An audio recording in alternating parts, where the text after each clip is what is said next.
গত পরশু সেনাপ্রধানের দেয়া বক্তব্য নিয়ে আলোচনা এখনও চলছে।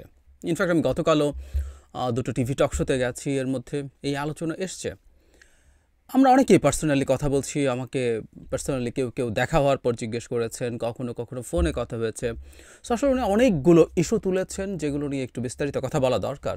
এর মধ্যে আমি গতকালই একটা খুব দীর্ঘ ভিডিওতে মোটামুটি তার গুরুত্বপূর্ণ কথাগুলো নিয়ে কথা বলেছি, কিন্তু আরেকটা ব্যাপার আমার মনে হলো একটু ক্ল্যারিফাই করা দরকার। সেটা হচ্ছে বাহিনীগুলো, উনি পুলিশ, র্যাব, ডিজিএফআই, এনএসআই এদের আলাপ এনেছেন এবং এগুলো নিয়ে আসলে কি করা দরকার, এই কথাটা আমার মনে হয় একটু আমাদের মধ্যে হওয়া উচিত। একটু অপ্রীতিকর বিষয়, কিন্তু একটু ঝুঁকিপূর্ণ তো বটেই। তারপরও আমার মনে হয় একটু বাস্তবতার মাটিতে দাঁড়িয়ে এই আলাপটা করা দরকার। আমি উনি কি বলেছেন গতকালও পড়েছি, আবারও পড়বো আজকের আলোচনার সূত্রে। কিন্তু আরেকটা ইন্টারেস্টিং ব্যাপার হচ্ছে উনি আসলে এমন সব কথা বলেছেন এবং এমনভাবে কথা বলেছেন, তার পেছনে সম্ভবত এটাই কারণ। উনি একটা পর্যায়ে বলছেন, উনি রাওয়া ক্লাবের চেয়ারম্যান কর্নেল মোহাম্মদ আব্দুল হকের প্রতি কৃতজ্ঞতা জানাচ্ছেন এবং তারপর তিনি বলছেন, উনি আমাকে সুযোগ করে দিয়েছেন আজকে এখানে আপনাদের সাথে এসে কথা বলার জন্য। একটু মন খুলেই কথা বললাম। এতদিন যে কথা মনের মধ্যে ছিল সবসময় প্রকাশ করতে পারি না, প্রকাশ করাও যায় না, আজকে প্রকাশ করে ফেললাম। বোঝা যাচ্ছিল দীর্ঘদিন থেকে তার ভেতরে এই রিলেটেড স্ট্রেস জমা হচ্ছিল। তিনি স্ট্রেসের মধ্যে ছিলেন। উনি for the last 7 or 8 months I had enough, এরকম একটা কথাও বলেছেন। এবং আমার অভিজ্ঞতা বলে, মানুষ অনেক বেশি যখন মানে স্ট্রেসড থাকে, কখনো কখনো সেটা ইংরেজিতে বলেন, তিনি সেটা বলেছেন। এটা মে বি আর ইন্ডিকেটর। আসলে এটার তো ফ্যাক্ট যে সেনাপ্রধান হিসাবে, একটা প্রফেশনাল সেনাবাহিনীর কমান্ডার হিসাবে যা হওয়া দরকার, যতটুকু চাপ হওয়া দরকার, যা যা থাকা দরকার, তার তুলনায় এখন উনি অনেক বেশি চাপে আছেন ইন এনি কনসিডারেশন। বিরাট একটা চাপের মধ্য দিয়ে গেছেন। এখনও তিনি যেহেতু আমাদের দেশ স্টেবল হয়নি, দেশ এখনও গণতান্ত্রিক ব্যবস্থায় পৌঁছেনি, নানা দিকে নানা চাপের মুখে আছেন এবং একটা চাপ আমি মনে করি অনিবার্যভাবে তার বাহিনীর ভেতর থেকেও আছে, অন্যান্য বাহিনীগুলো থেকেও আছে। আমি তার ওই বক্তব্যটা পড়ি এবং আমাদের করণীয় নিয়ে একটু আসলে মনে হয় কথা বলা দরকার। তিনি অরাজক, মানে খুব একটা প্রসঙ্গ ধরে উনি আসলে ঢুকে গেছেন ওটায়, ওইটা একটা সাবহেডিং এরকম, অরাজক পরিস্থিতির সুযোগ নিচ্ছে অপরাধীরা। তিনি অনেকগুলো কারণ আছে, তিনি একটা জায়গায় বলছেন দেশে আইনশৃঙ্খলার পরিস্থিতির মধ্যে ব্যাপার আছে। এর মধ্যে তিনি বলতে গিয়ে প্রথম বললেন যে এটা আমরা নিজেদের মধ্যে যখন হানাহানি করছি তাহলে অন্যরা সুযোগ নেবে, এটা একটা দিক। এরপর উনি আসলে বাহিনীগুলোর কথা আসেন। সেনাপ্রধান বলেন, police, RAB, BGB, DGFI, NSI এগুলো দেশের জন্য অত্যন্ত গুরুত্বপূর্ণ কাজ করেছে অতীতে, খারাপ কাজের সাথে অসংখ্য ভালো কাজ করেছে। আজকে যে দেশের অস্থিতিশীলতা, দেশটাকে যে এত বছর স্থিতিশীল রাখা গেছে, স্থিতিশীল রাখা গেছে, এটার কারণ হচ্ছে এই সশস্ত্র বাহিনীর বহু সদস্য, সেনা সদস্য, সিভিলিয়ান সবাই মিলে এই অর্গানাইজেশনগুলোকে, সামরিক অসামরিক সবাই মিলে এই অর্গানাইজেশনগুলোকে এফেক্টিভ করে রেখেছে। সেই জন্য আজকে এতদিন ধরে আমরা একটা সুন্দর পরিবেশ পেয়েছি।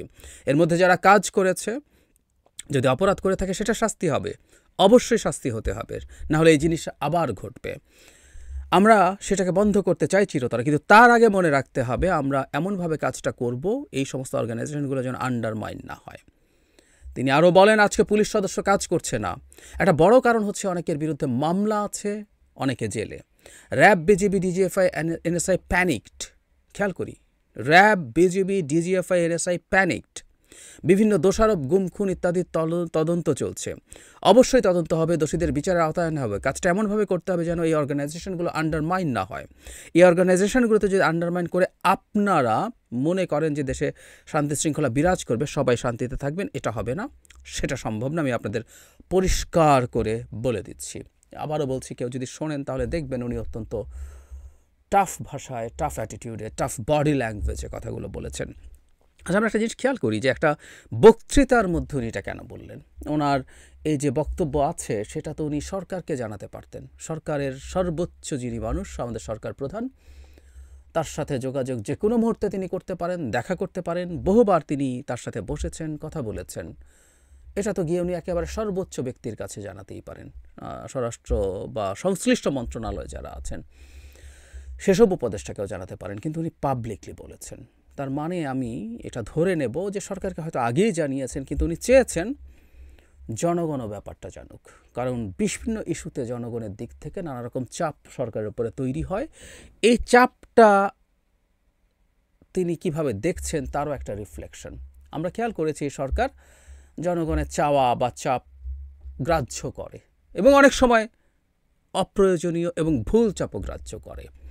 সুতরাং এই সরকারের উপরে জনগণের চাপ আছে, সেটা অফলাইন বা অনলাইন যে কোনো ধরনের চাপই হোক না কেন সেটা এফেক্টিভ হয়, সেটাই হয়তো বুঝে তিনি জনগণকেও এই বার্তা দিতে চেয়েছেন।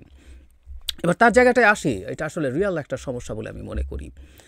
আমরা আসলে এই বাহিনীগুলো, এই গোয়েন্দা সংস্থাগুলোকে নিয়ে কি করব?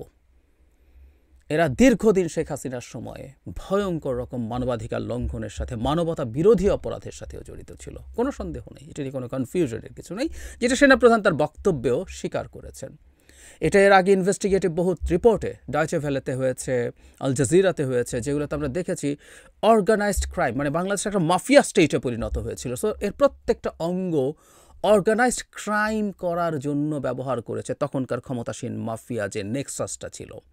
শেখ হাসিনা বা তার দলের কিছু লোক ছিল, ব্যুরোক্রেসি ছিল, সিভিল মিলিটারি দুই পক্ষেরই, ব্যবসায়ীরা ছিল, বিদেশি গোয়েন্দা সংস্থা মিলে এরা এটাকে ব্যবহার করেছে। এখন বিচার নিয়ে আসলে কি করব? মানে উনি পুলিশ সম্পর্কে বলছেন যে পুলিশের বিরুদ্ধে মামলা হয়েছে, তাদের অনেকের বিচার হচ্ছে, অনেকের মামলা হতে পারে এবং সবাই আতঙ্কিত। এই যে আতঙ্কিত, এই কথাটা হয়তো ভুল না, এবং আমি ধারণা করি তার উপরে এই বাহিনীগুলো থেকে চাপ আছে, বিশেষ করে তার নিজের যে বাহিনী, সেনাবাহিনী বা বিজিবিতেও সেনাবাহিনীর এক ধরনের কমান্ডে চলে। সুতরাং বিজিবি থেকেও চাপ থেকে থাকতে পারে, কারণ শেখ হাসিনা পুলিশের পর প্রথম বিজিবিকে মাঠে নামিয়েছিল এবং যারা প্রচুর হত্যাকাণ্ড ঘটিয়েছে। একটা কথা একটু মনে রাখবো, আমরা যখন বিচার করতে যাব, এবার একটু বাস্তবতার মাটিতে আসি, এবং আমি খুব কনফিডেন্টও নই কী করা উচিত সেটা নিয়ে। তারপর আমি একটা প্রপোজালের কথা বলছি, সেটাকে আমরা কিভাবে দেখব, আমি আপনাদের মতামত চাই। আমি আসলে এই ব্যাপারটাকে কগনিজেন্সে নেওয়া দরকার বলে মনে করছি। মানে সমস্যাটা কী হতে পারে বলে আমি ধারণা করি সেটা বলি। এটা সত্য যে আমরা আসলে এমন একটা সমাজে আছি এবং দীর্ঘদিন আরও গণতন্ত্র চর্চার মধ্যে না থাকার কারণে আমরা এক ধরনের ট্রাইবাল সোসাইটির মতো আছি।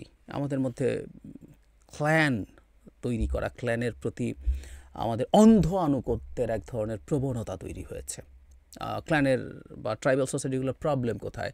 আমার ক্ল্যানের কেউ যদি কোনো না কোনোভাবে অন্য ক্ল্যানের কারো সাথে কোনোভাবে সংঘাতে লিপ্ত হয়, আমি চোখ বন্ধ করে আমার ক্ল্যানের পক্ষে থাকবো, তার পক্ষে লড়াই করব। আমি বাছবিচার করব না এটা যে আমার ক্ল্যানের লোকটাও অপরাধ করতে পারে। সেই ক্ষেত্রে আমি আমার ক্ল্যানের মানুষটাকেও সেই অপরাধী হিসেবেই দেখব, আমার ক্ল্যানের মানুষ হিসেবে দেখব না। কিন্তু সেটা না, আমি অনেক ক্ষেত্রেই দেখি যে আমাদের মধ্যে এই ধরনের ট্রাইবালিজম কাজ করে। আমি সামনে এটা দেখতে পছন্দ করছি তা না, কিন্তু এটা ঘটছে। আমরা বহু ক্ষেত্রে আসলে আমরা খুবই গণতন্ত্রের কথা বলি, রাষ্ট্র গঠনের কথা বলি, কিন্তু রাষ্ট্র গঠনের জন্য তো নাগরিক লাগবে। আমরা এখনও নাগরিক হয়ে উঠছি কিনা এই প্রশ্ন তো আসতেই পারে। ফলে যে কথাটা বলছিলাম, যখন কিছু পুলিশের বিরুদ্ধে ব্যবস্থা নেওয়া হচ্ছে, যখন কিছু সামরিক বাহিনীর সদস্যের বিরুদ্ধে ব্যবস্থা নেওয়া হচ্ছে, ওই ক্ল্যান মেন্টালিটি সম্ভবত জাগ্রত হচ্ছে, এবং সেটার কারণেই সম্ভবত তাদের অনেকেই ইনঅ্যাক্টিভ হয়ে ওঠার টেন্ডেন্সি তৈরি হয়েছে, হয়তোবা, আমি নিশ্চিত নই। এবং সেটারই একটা চাপ এসে সেনাপ্রধানের উপরে পড়ছে, যে কারণে তিনি হয়তো, তার তথ্য আমার চাইতে অনেক বেশি আছে, তিনি এগুলো ডিল করেন, এগুলো নিয়ে কথা বলেন, তার উপরে হয়তো চাপ এসে পড়ছে। এবং এই যে এক ধরনের ইনএফেক্টিভ পুলিশ দেখা যাচ্ছে, বা তার ভাষ্যমতে হয়তো অন্যান্য বাহিনীগুলো খুব বেশি এফেক্টিভ থাকছে না, এই মানসিকতার কারণে যে এত মানুষকে বিচার করতে গেলে তো বিপদ হবে।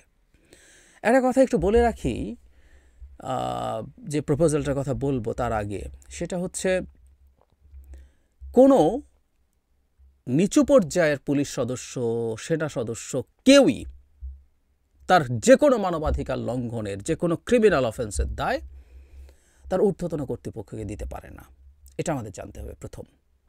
একজন পুলিশ কনস্টেবল যদি একজনকে বিচার বহির্ভূত হত্যাকাণ্ড করে থাকে, হত্যা করে থাকে বিচার বহির্ভূতভাবে, এবং সেটা যদি তার কোনো বসের নির্দেশে হয়, তার বিচারের সময় তাকে যদি বলা হয় তার বস তাকে বলেছে, তার জন্য তার বসেরও বিচার হতে পারে, কিন্তু সেটা তার জন্য কোনো এক্সকিউজ হবে না, কারণ তিনি আইন ভঙ্গ করে কাজটা করেছেন।